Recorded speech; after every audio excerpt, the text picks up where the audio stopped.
Now, here we are again in Collington Station, which is sort of a typical suburban neighborhood, what you might call an upper-class neighborhood in Prince George's County. And you can find these kind of neighborhoods all over the greater Washington, D.C. region. Now, to the average person, they would call this a neighborhood. We as investors could call it a neighborhood, or we could call it by its technical name, which is a subdivision. And as I showed you over at the Park and Planning Office or the zoning office, all of the lots that all these houses sit on are about the same shape, same size, and configuration. Notice there's two houses over my shoulder. Take a close look. On the surface, they look like two completely different houses. But if you actually take a little bit closer look, and I'm gonna step out of the field of view so you can actually get a better look. But if you take a look at both of those houses side by side, you're gonna see they're the exact same house. Take a look. Now notice what I'm talking about. Even though one house is white with green shutters and one is brick with green shutters, look at them. They're the identical house, almost the mirror image. One's got the garage on the left side, one has the garage on the right side, but it's the same house with one slight subtlety, which is the house on the left actually has a little bump out. Okay, you see that? That little bump out there?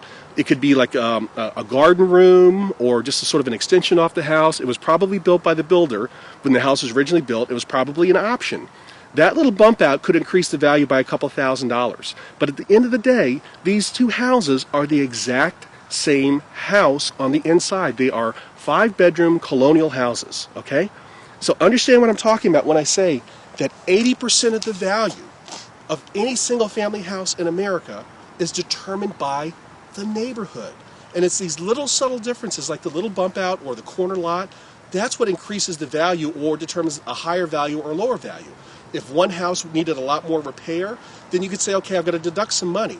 But this is the reason why once you understand the value of the neighborhood, it is so much easier to do single family houses in terms of doing things like wholesaling houses, bird dogging the right way, and rehabbing houses, because once you understand the value of the neighborhood, you're 80% of the way there. And the extra 20%, or that additional 20%, that's the individual characteristics of what's specifically happening with that individual house. But as a case in point, if these two houses behind me, let's say this neighborhood was a $500,000 neighborhood, you would not expect to see one of the houses selling for $600,000. It's just not going to happen. If this is a $500,000 neighborhood, one house might sell for $485,000, one house might sell for $505,000 or $515,000, depending on what's going on inside the house. But generally speaking, if this is a $500,000 neighborhood, all the houses in this neighborhood are going to sell around the $500,000 price point, because 80% of the value of any single family house in America that was built after 1926 is going to be determined by what's going on in the neighborhood. All the lots are the same, essentially all the houses are the same, and what's happening is the individual characteristics, like is it a finished basement, not a finished basement? Is it a corner lot, like the house behind me? Go ahead and take a look at this house right here, Darius. Is it a corner lot? If it's a corner lot, that's going to get some additional value. But take a look down the street. Just take a look right on down the street, Darius. If you really pay close attention, you're going to see that all the houses are basically the same model with slight differences, very slight differences. There are only about 4 or 5 basic models, and one time the house garage is on the left side, in some cases on the right side. In some cases it's red brick, in some cases it's brown brick, in some cases it's what's called buff or white brick. But the bottom line, folks, is that 80% of the value is based on this neighborhood. It's based on where this house is located. It's based on the fact that all the houses have essentially the same size lot. Now, I guarantee you there's going to be a slight premium. Again, like if we turn around over here, this part of the neighborhood is on what's called a cul-de-sac, okay? And usually houses on a cul-de-sac have a slight increase or a slight premium in value versus these houses over here, which are all sort of lined up just like little toy soldiers down the street. But the bottom line, folks, is that if this is a $500,000 neighborhood, all of the houses are going to trade within about the same price. The value of the neighborhood can go up, and the value of the neighborhood can go down. which is why it's critically important that you get your own direct access to the multiple listing service. It's only through the multiple listing service that you can actually see what's going on in the neighborhood. If I wanted to find out what was going on in terms of values either going up or values going down, I'm not going to find that out by walking around the neighborhood. If I were to knock on all these doors and say, hey, tell me about the neighborhood, they're going to say it's a great neighborhood, it's a safe neighborhood, but they can't tell me what the last 2 houses in this neighborhood sold for. The only way I can get direct access to that information is to look at what's going on in the multiple listing service. The multiple listing service tells me whether or not values are going up, or values are going down, or values are staying flat. Okay? Now, here's the key. When you're first getting started as an investor, you want to get out, drive the car, park the car, and then go around and look at the neighborhood and get to know the neighborhood.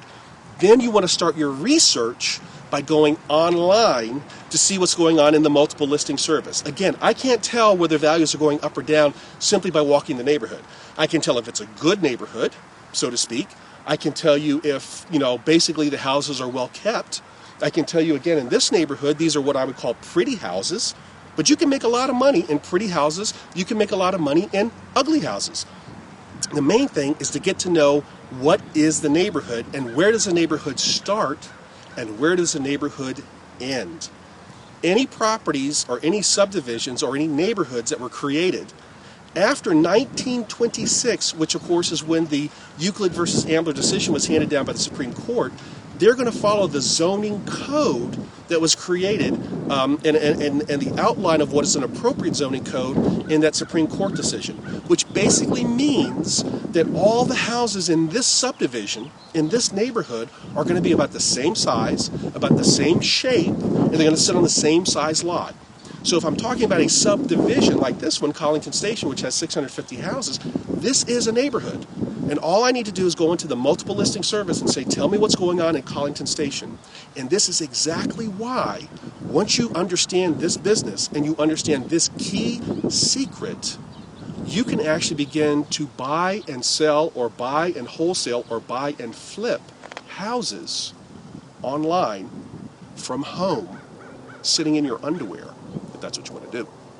And once you come out here and look at the neighborhood's not going to change that much over the next couple of years. It's just not going to change, especially a neighborhood like this one where all the houses are built. Yeah, I'm going to point out to you the fact that there's a brand new shopping center being built just outside this neighborhood, but the bottom line is this neighborhood's not going to change. Once I know this neighborhood, I can tell what's going on inside the neighborhood, not by coming back out here and walking around. I can tell what's going on inside this neighborhood by going onto the multiple listing service and researching and seeing what the different trends are over time. If you're going to be a real investor, you've got to understand this first fundamental rule. 80% of the value of all single-family houses in America are determined by the neighborhood. Get to know the neighborhood, and you have a very clear picture as to what that house is probably worth. When we buy our houses, we do something called a competitive market analysis, or run comps, C-O-M-P-S. Broker price opinion, CMA, and comps are all the same thing. It's a different label for the same thing. And essentially what I'm doing is I'm saying, tell me what's going on in this neighborhood in terms of sales. I want to look at the past 6 to 9 months, and I want to see what was the sales activity. I'm looking for somewhere in the order of 5 to 7 comps, or 5 to 7 transactions. I'm going to throw out the high, and I might throw out the low, and what's left is going to be about 5 what I call valid comps. I'm going to buy based on the low number, and I'm going to run my analysis, determine my Mayo, make my offer, and either wholesale the house or fix it up. In other words, rehab it and resell it, and I'm going to sell it on the high number.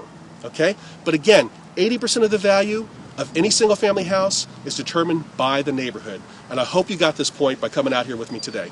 Thanks.